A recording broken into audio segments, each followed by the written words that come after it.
Good morning. Welcome, everyone. My name is Sara Gorham. I am a licensed spiritual practitioner here at Light on the Mountains and with Centers for Spiritual Living. I welcome all of you, and I invite all of us to take this moment and know ourselves as, in fact, filled with the light, filled with that divine energy that is our solar cell that powers us, that leads us faithfully in the direction of truth and of light and of fellowship. I invite us all from that place of knowing and connection to the divine to celebrate with us today as we gather here in fellowship. And as we do so, we give thanks for this sanctuary, for all those who give of themselves to make this community a reality, for Reverend John, for RL, for the Core Council, for all of the practitioners and those who make coffee and welcome us at the door. And most of all, just for every person who gathers here, whether in person or in spirit and online, and know that it is the light of that divine gathered together and celebrated in community that creates this place that we call Light on the Mountains. And so knowing this, we give thanks, and together we say, and so it is. Good morning. Before I read what I wrote for today, I just want to take a minute and thank all of you individually and collectively for being my patient audience over the years, for all the little noodlings that I come up with, because they really are my way of helping myself know what I don't know and figure out maybe what I do need to know. So today was definitely one of those times. So I saw a little quote by Mark Twain earlier this week that said, worry is like paying a debt you don't owe. And I thought that was a kind of a refreshing new way of thinking about it. And it made me think about the theme for this month, which is telling truth to consequences, because every worry, every fear is really a belief in two great lies, and one is one of scarcity and the lie of separation from our source. And so I thought that was worthy of some introspection, and so this is what I have noodled about this week. I am happy to say that I'm not really a worrier, especially not when it comes to the big picture. I'm not frightened by what the future might hold, for the simple reason that I know I am loved and supported by the universe, and that regardless of what I encounter, I know that the resources will always be there to help me navigate through. We are all supported by the many hands of the divine, sometimes dressed up as our fellow humans, sometimes as intervening angels, and sometimes as the miraculous, untapped wisdom within our own hearts. As we open ourselves to trust this truth, those are the hands that catch us, hold us, and set us back on our feet. So, if all this is true, and I assure you it is, then why, I have to ask myself, do those little niggling concerns still manage to find their way inside my busy head? I'm talking about those things that are more fret than actual worry. That obsessive, circular thinking, the mashup of the endless to-do list that's never quite done, and the what-ifs of what other people might think or say or do about this or that, or what I've done or haven't done, blah, blah, blah, blah, blah, blah, blah, blah. Am I the only one who does this? Who suffers the unquiet mind, even though I know I am loved and supported by the universe, and that things always have a way of working out? Sadly, I don't yet have an ultimate answer to why I do this, but I do know that hurry is an accelerant in this process. Perhaps the reason that worry and hurry rhyme is because one seems to beget and amplify the other. Both demand that we turn our attention from the here and the now and dwell instead in some rattled and discordant imaginary future. And that is precisely why such thoughts are so destabilizing. Our connection to the divine, to the source of our own being and to all that is, can only be fully experienced in the present moment, for the simple reason that the present moment is the only moment that is real, that truly exists. All else is an idea, both past and future and imaginary space, where we are both the conjurer of that space and its only inhabitant. A space where we distance ourselves from all those hands that would otherwise catch and support us. Interestingly, the antidote to that hurry and worry is itself a pair of phenomena that beget and enhance the other, two sides of the same coin. And those are the cultivation of the present moment awareness, a grounding in the now, and the knowing of ourselves as of source and therefore forever interwoven with the oneness of life. The one nests inside the other. Whether we start by pausing to center ourselves in the present moment, or by stopping and knowing ourselves as one with Source, we arrive at the realization of both. We place ourselves in the capsule of the here and now where the grace and peace and love of Spirit hold us as a felt presence, so that regardless of what is before us, it is never too much and we are never alone. These are the tools and realization of truth, the antidote to whatever falsehood the mind might construct, whether a big dark worry or the silly, senseless circle of fret. So thank you for helping me noodle all that out to this week. It was useful. And now we get to do our affirmation for this month, found on your insert. I see people have it in their hands. Good. Okay, together. I align with unlimited potentiality as I embrace the truth of my spiritual identity. And now, the blessing of music from R.L. Rowsey. Good morning, everyone. Good morning. How is everyone today? Nice and cool, right? I was in Texas last weekend. 101. But as they said to me, don't worry, it cools down at night to 75.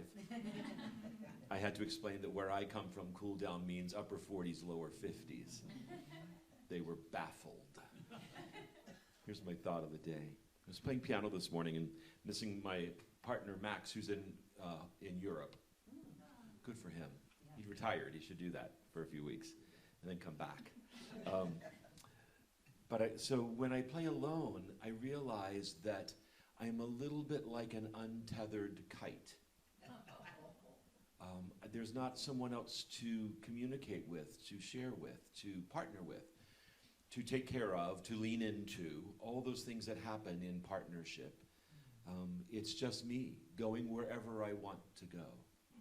And at any moment, I have options. I can play, or if I choose to move one finger slightly farther, closer to the other one, then I play this.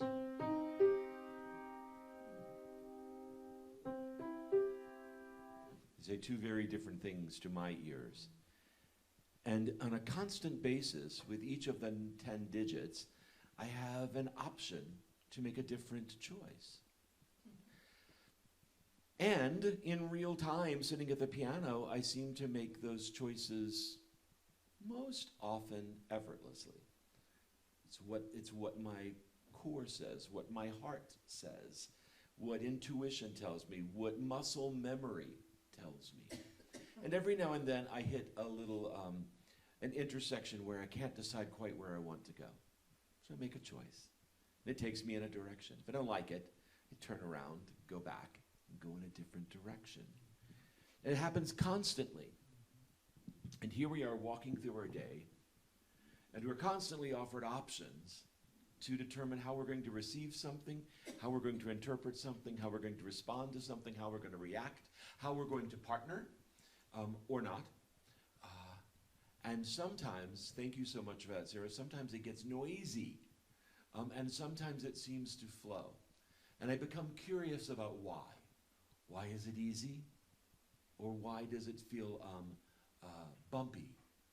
And I think most often for me, you can notice this for yourself, it's whether I'm trusting me or not. And in trusting me, I have to trust all of those who have been along the way to teach me, to guide me, to offer suggestions. I have to trust the wind and the sky and the sun, whether I can see it or not. And then life just happens. Good morning, everyone. It's good to see you all. Wasn't RL's float the best float in the parade this year? Wasn't mine. I was just there. And they didn't even have to lower themselves to throw candy to get it. It's just.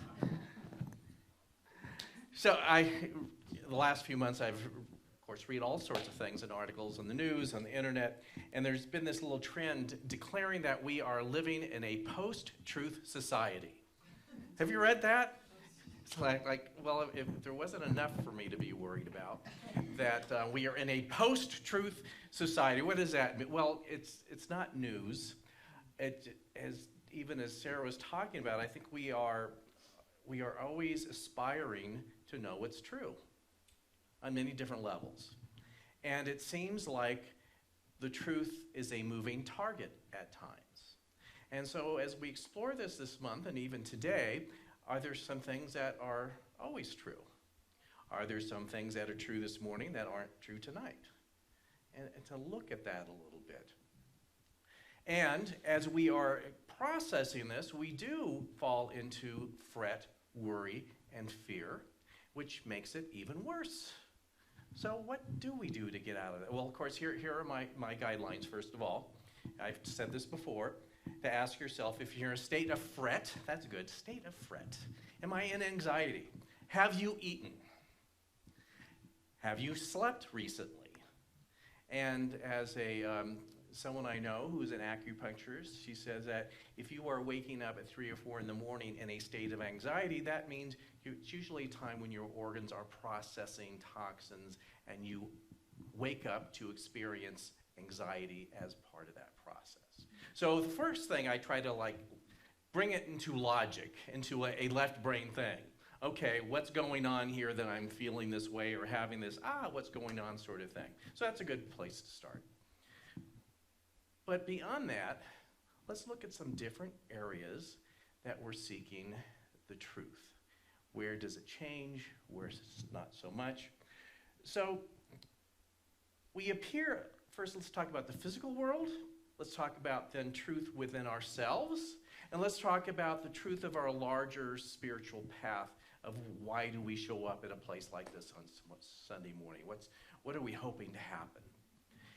And in looking at this, another ground rule to look at, what I think we are experiencing here, something that in Buddhist traditions we would call suffering. Now, first, suffering is such a suffering word, isn't it?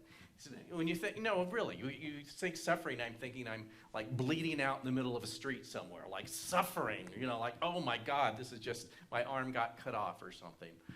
Basically what it is, and I think we can relate to this, it's having an idea that I should have, be, or receive something, and I'm not.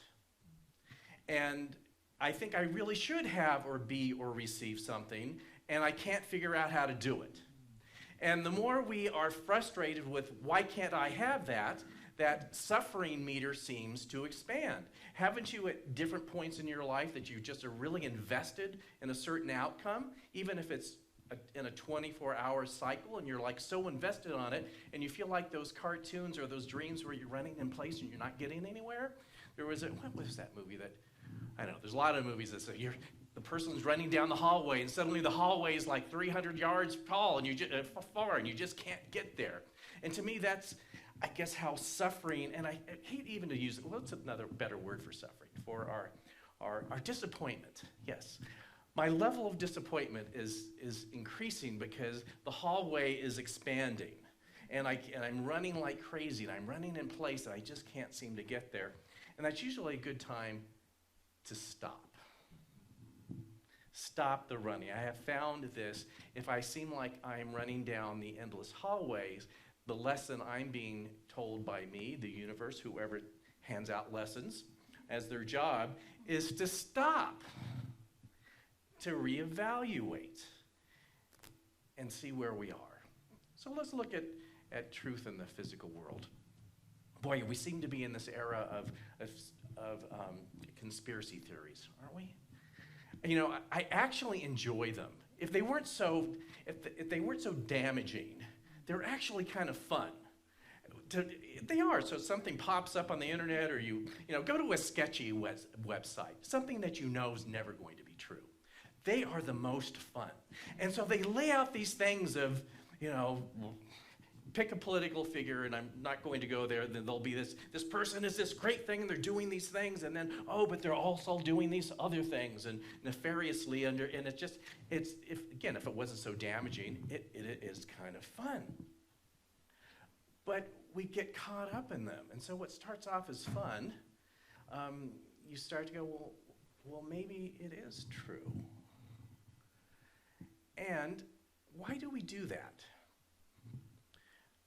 Thinking of it, so again, we would all like to think, each person here, because by right of us sitting here, we are beyond believing something that's not true. Don't we want to believe that? We want to pat ourselves on the back, that we can gossip about our family and friends. You wouldn't believe what they believe. And we could talk about it all day long, but we are all suspect to taking things in. And at what point do we start to believe that something that isn't true, and we believe that it is true? So I was thinking about this week. At a certain point, we become emotionally invested in it being true. We either want it to be true, or we kind of like just the gossip aspect of it being true, don't we? Did you hear about the thing? I mean, we like that. There's a certain thing that we like about that. And the more that we invest into it, the more difficult it is to back away from it. And I've seen, different interviews on the internet. Well, like person on the street, what do you believe about this? And they'll say something absolutely ridiculous. At least I think it's ridiculous. And the person said, well, don't you know? And they'll list things of why it isn't so. And they're momentarily confused. He says, no, I still believe what I believe.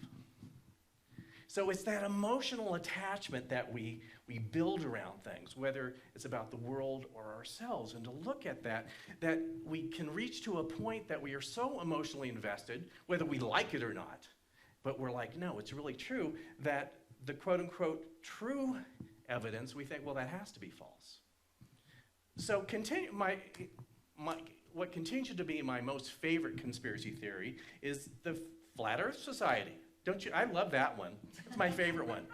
So that the Earth is a disk floating around the solar system. And you'd think, well, that is so objectively not true. I mean, there's no shortage of evidence, but people get so invested, and I really don't want to knock people that are believing that, but it's just interesting how we get so invested in something being true, or it's like sometimes I so enjoy thinking I'm the only one that has the right answer. Don't we do that too? I'm like, well, there's another one of those round earthers. Well, I've got, if you read Notre Dame, or, or whatever, we come up with it. And so this was my favorite, and this is it's borderline on gossip, but, don't tell anybody. So there is a woman who was elected to somewhere in the United States as, was something in her state, and she is a very, rabid flat earther. And she said, well, if the earth isn't flat, why are all the maps flat? And I kind of went, you know how it takes a moment to adjust? Like, okay, what did I just, it's like those cartoon characters. What did that, so we're supposed to all walk around with globes. So enough with making fun of this woman. But that shows that we get so invested in what we believe to be true that we'll say anything to perpetuate the world in which that is true. So just starting on the physical, as Ernest Holmes says, be open at the top. Realize that what I believe may not be true. It may be based on evidence that made it appear to be true at one point, but it's not. So let's move on beyond just giggling at people who believe the earth is flat to what we believe about ourselves. Boy, that's a big subject. So, in New Thought philosophy, we teach that what you believe within yourself about yourself and the world has a way of showing up in your experience. And believing that, one would think that if I am having an experience that I would prefer not to have, and if it appears to be a result of something I believe about myself that isn't true, it seems like it would be an easy thing to do, to remedy, wouldn't it? So there are many things that we call false beliefs about ourselves, and they're usually grounded in some form of self-deprecation or self-worth or lack thereof, and that we will go into different situations, and again, back to suffering, there's something I want, and I can't seem to get there, that in many cases, it is our own selves that are holding us back. So, in this New Thought philosophy, we believe or teach that the presence of the divine is everywhere. It exists in all things, and that includes us as individuals, that we are individualized expressions of spirit, but we have that within us. And in that, our potentiality is sincerely unlimited. But we're still trying to digest that simple teaching. And we think, well, why? Why would, and I've had conversations with people over the years. Says, I know intellectually that the presence of the divine is within me, and I just can't get over what my parents told me when I was 10 years old.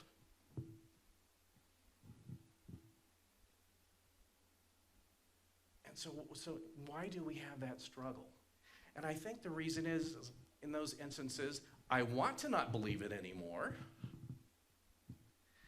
I have seen the consequences in my life of what happens as a result of believing that, but yet I do. And it gets back to, in a sense, the emotional investment. I still emotionally resonate with it. Again, I see the globe, but yet somehow I just can't get past the earth being this disk floating around in the universe. So our work here is, we say, to wake up to a truth. The most important work that we have here is coming to terms with whatever within us that is keeping us away from that truth, that we do have the power and presence of spirit right within us. And to look within, how did it get there? And how can I, in a sense, elevate beyond that in consciousness? That's where our work is. I'm going to say that we come here as human beings to learn things, to have lessons, to make a difference. But the biggest or most significant way that we can learn and make a difference is truly starting with ourselves, and to know that when we say spirit is all there is, that includes us. So simple, isn't it? We have all taken how many workshops and classes through the years? We all have expansive libraries on spiritual work by different authors. Just go into my office. Look into my Kindle. Unlimited amount of things. But yet, it seems like myself, as well as the rest of us, we're still struggling with that core misconception somehow.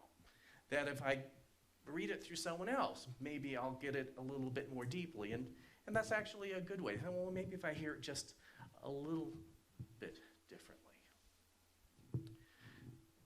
So part of that process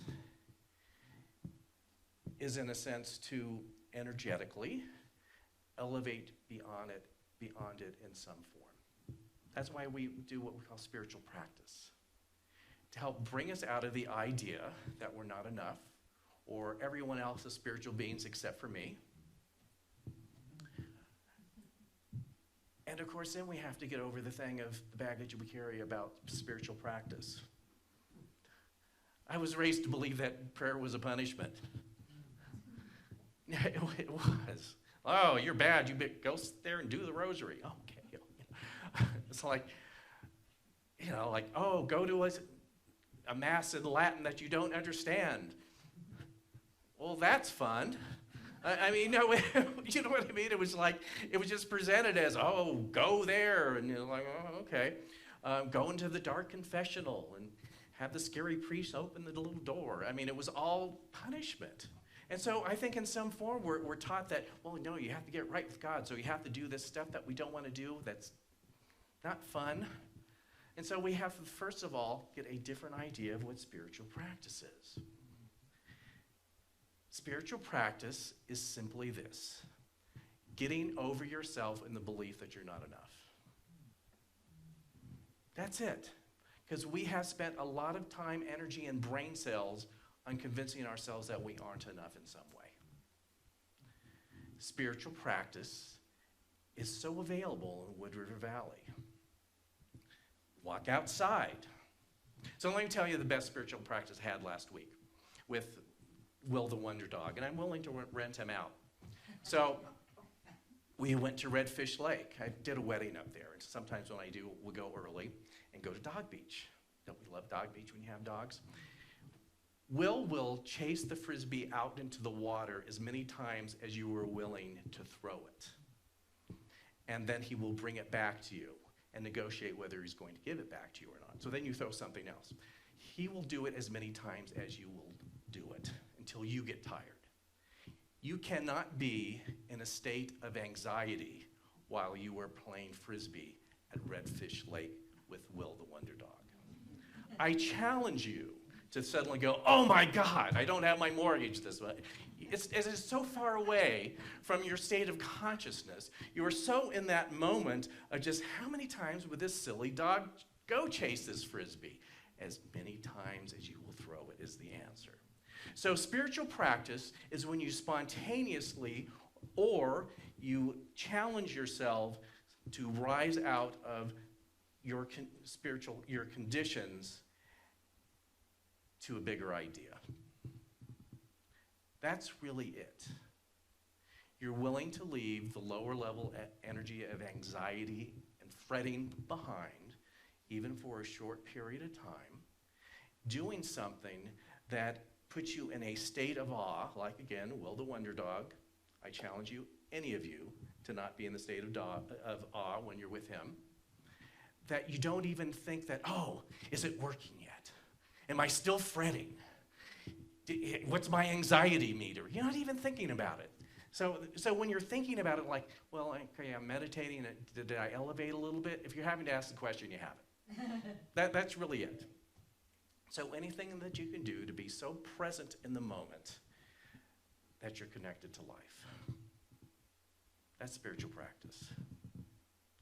So let's move that to the next step. I think one of the biggest forms of suffering that we can experience if you are consciously on some sort of spiritual or religious path. So here's what I believe is the biggest fallacy. That it is leading to this ultimate place that if we only got there, everything would be better. This is kind of like winning the spiritual lottery kind of thing. Having this thing of, if I only won the lottery, I could build a house, build a fence, and just be there, and nothing bad would ever happen. We've all had that fantasy, even a little bit this month. So we think of spiritual growth, or you might label it as awakening, or reaching nirvana, or a state of perfection, or if you were raised in Christianity, attaining the consciousness of heaven, or going to heaven eventually. Of course, you have to go through some things to leave here to do that. But there's this idea that if you get there, if you attain that level of consciousness, all will be well. And again, I have just come to the belief that that is the largest form, one of the largest forms of suffering in the Buddhist thing of the something that you want to have and you just can't get there. Truly the running down the hall that never ends of, gee, if I could only get there, it would somehow be better. I wouldn't be so annoyed when I watch the news. I wouldn't be so annoyed at spending with certain people that believe differently or don't believe the truth like I do. So we set this up as this thing that we have to achieve or attain. And I think this is my own theory. The more we want it, the less likely it's going to happen. That's what I believe. The more you grasp at it, the more like, if only this would happen, I would just elevate. If I could only turn water into wine, whatever you want to do it, it becomes more and more unattainable. And we set it up as this thing that we don't even know what it means. I don't know what it means. But somehow, if we could only get there, it would be great.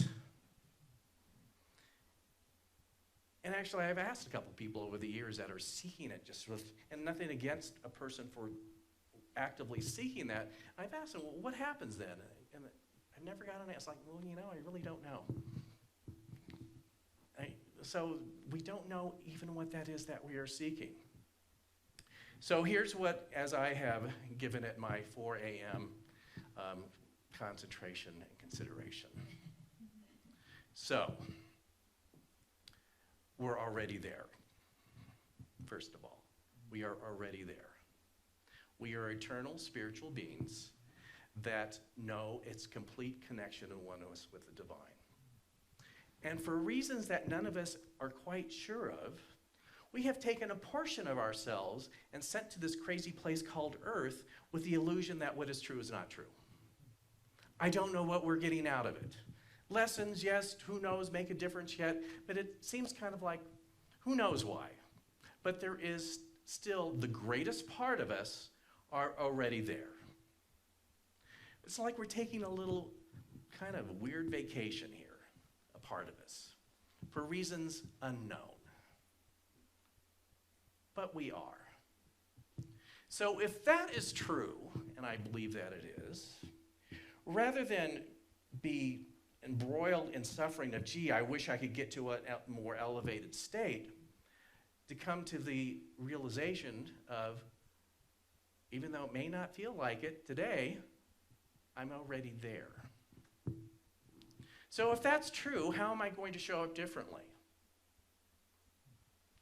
If I don't really have anything ultimately to learn because that part of me is already there, and to know that in my state of distress, that is something I can draw upon because I already have it. So think about that. That it is, in a sense, a done deal. And when we talk about growth in consciousness or an elevated energy field, that's what it really is. It's the knowledge that even in what appears to be mayhem, our consciousness is already there. And we can draw from it even in moments that we think it's just not going to happen. I loved the movies in the old 60s TV series Mission Impossible. Remember that? Of course, I think there's a new Mission Impossible movie coming out soon. Tom Cruise. I like it because at first it's like, this can't happen. Look, there's this challenge beyond challenge. It's probably everything's going to explode and we're all going to die. But give it a chance. And so very calmly, Tom Cruise character in the movies puts together the resources, and there never seems to be a doubt that this will work out. And of course, as viewers, we know how this works. We know it's going to work out. But for fun, we kind of think, well, maybe it won't this time. The other fun thing about those movies and the TV show is that they don't let the audience in on the process. You are discovering it as it's unfolding on the screen, as opposed to, gee, and so this is what we're going to do, and this is how we're going to do it, and this is who we're going to call, this is what they don't do that. And so there's always this moment at the end where it comes together, and they go, wow, I didn't see how that was going to all come together. But as you were watching that, you knew, in spite of what was going on the screen, that it was going to work out. Didn't you? I do. So that is the truth of our existence here. It will always work out to the highest good if we allow it to do so. That we all have these inner resources that we may not have come to terms with yet. That even as a human being, I feel I don't know, there's a part of me that does. And again, as I've said in many different ways these last few years, this is a time in our history where we are playing this out in real time. It all looks like it's not going to work, doesn't it? And if you really want to get into worry, turn the news on all day. All day. Like, I do hit and run. Like, okay, what's going on? Okay, enough. No. Just sit there. Make popcorn. Make food that makes you physically feel bad. Put a whole stick of butter on that popcorn. Tastes great, but boy, doesn't work out all that well, does it? Eat something that upsets your stomach and watch the news all day. Yeah, just let's really get down to it. But you have another choice. You check in, this is what's going on, great, and know that there's something larger going on here. And by your participation of showing up and knowing that the greatest good is inevitable will help make it so. So let's take this within ourselves. And with RL's inspiration, say yes. We're saying yes, that there is a greater truth in which we participate. We're saying yes, knowing that we are connected to the divine at a cellular level. And even in times when it doesn't feel like we are, we know that it is so. And so we take this greater truth into our lives. We know that the right outcome is inevitable. And we sign up to participate on any level that is appropriate for us to participate. We know it's a done deal. Even with the physical discord going on in the world, we know that perfect outcome is a done deal. And as we do that, we find ourselves living a spiritual practice where anxiety and fretting is in the background and eventually forgotten. Because that isn't the truth. So we give thanks for this mystery we call life. We give thanks for our ability to show up and make a difference. And as we give thanks for this, we just sit in its truth, knowing that it is true, and release it into the universe, into the heart, mind, spirit, knowing that it shows up and is reflected back to us in perfection. And so it is.